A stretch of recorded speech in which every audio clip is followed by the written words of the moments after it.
So, a friend the other day told me that for me to settle down comfortably in Ghana and start experiencing success and making money, it's going to take at least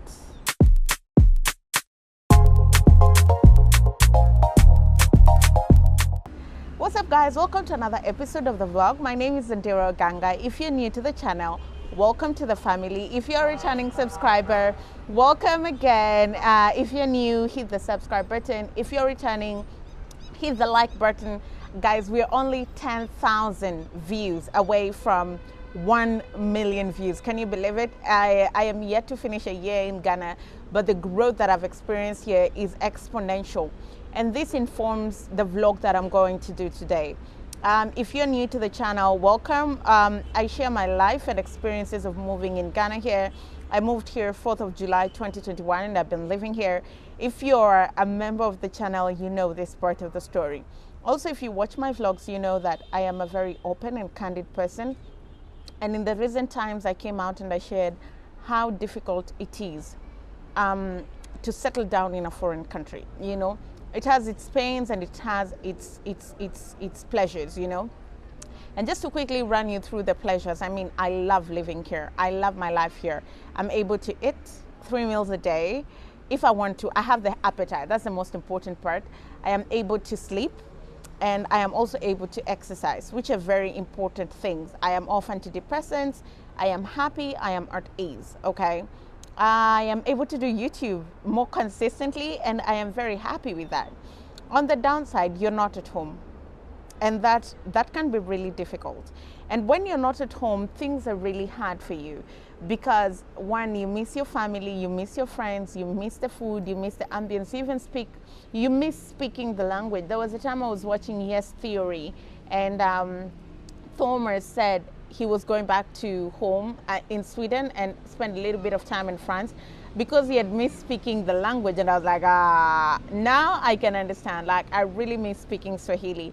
Yeah, obviously there are a few Kenyans here and there that you interact with, but that just being able to speak the language on top of your head is something that I've really missed.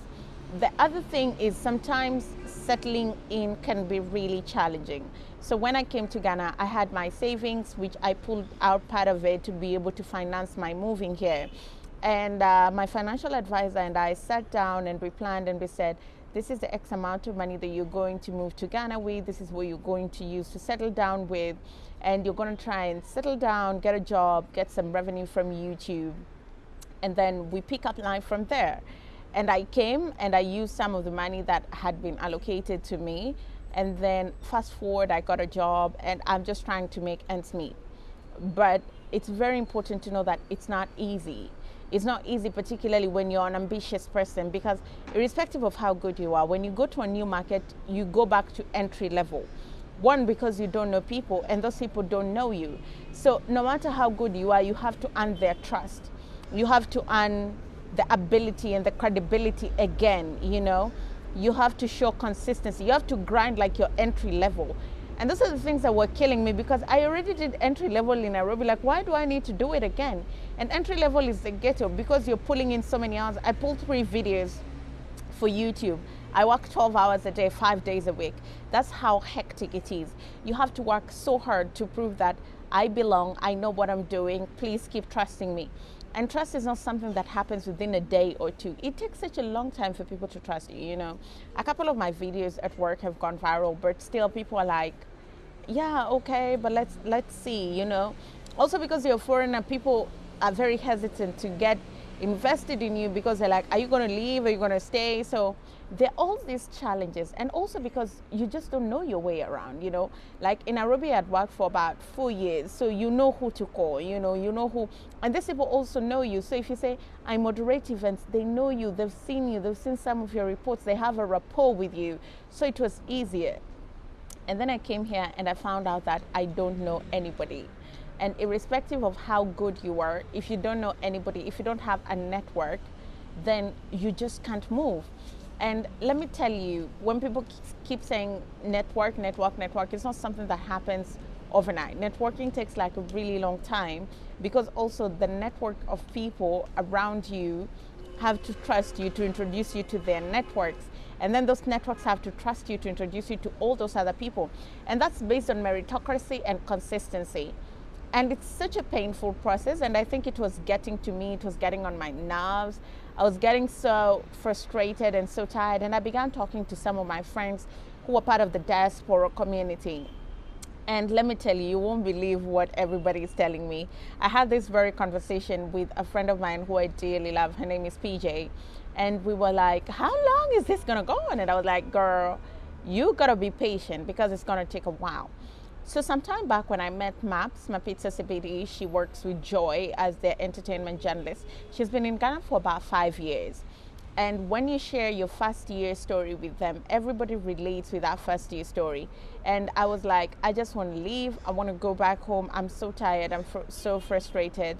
I can't do this anymore. And Maps was like, girl, I was there 5 years ago. I was there.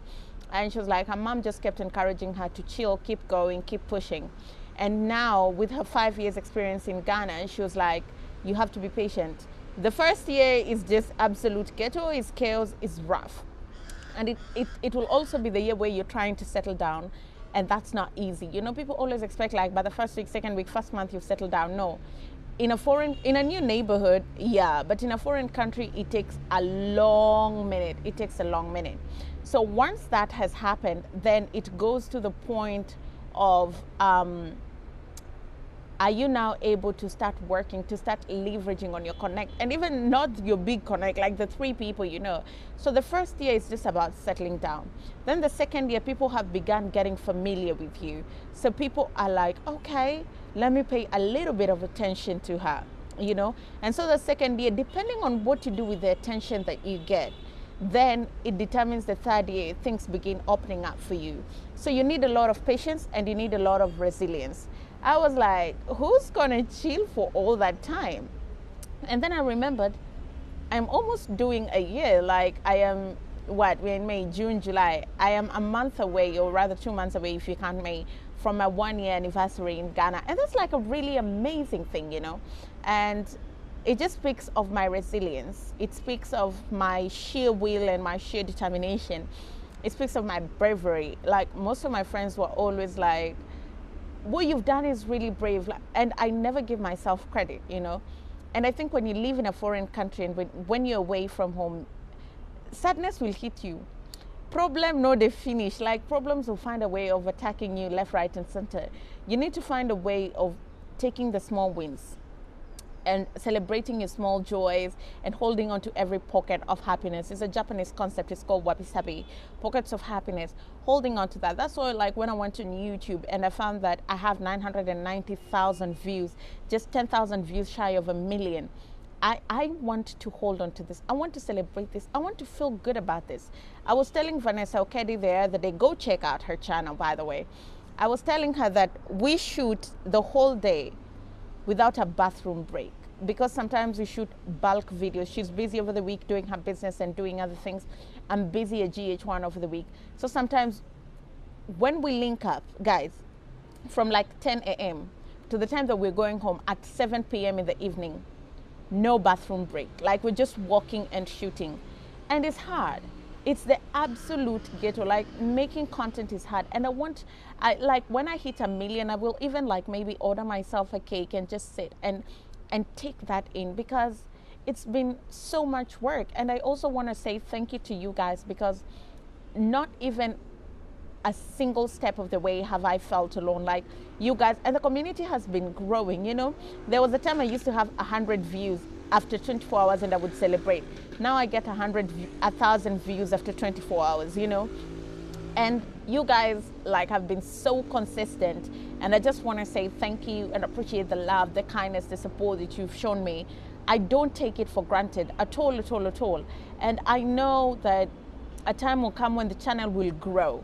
We'll get to 10,000, then we'll get to 20, then we'll get to 50, then we'll get to 100, then we'll get to 1 million. I know those days will come. I believe in my heart of hearts they'll come. All I have to do is just hold on, you know? And there's no shame in asking for help. I'm going to ask for help more and more and more, because I'm not going to survive another year if I can't ask for help. But it was just nice to know that along the way things work out, you know, along the way things will work out. And it's very comforting. It's very comforting to hear stories of people who've come here and they're able to, and it says also a lot about Ghanaians, how open, how willing, how welcoming, how kind they are. Because there are other places that you go and it's really hard. Like you can never rise up the ladder. For example, my boss, when I DM'd her, Anamo, I was a total stranger, but she took that shot on me. And also the people that are sort of helping me right now are total strangers. They don't know me, they're not my friends, they're not my family. They're just people I say, this is who I am, this is what I do, please help me. And also you. I mean, like, we've never met in person, but you're always here watching my videos, supporting me, and that means a lot. Guys, I could go on and on and on, but I just wanted to come here and share with you. And also, even if you're watching this video and you're a foreigner and maybe things are not going great, give yourself time, be patient, things are going to work out.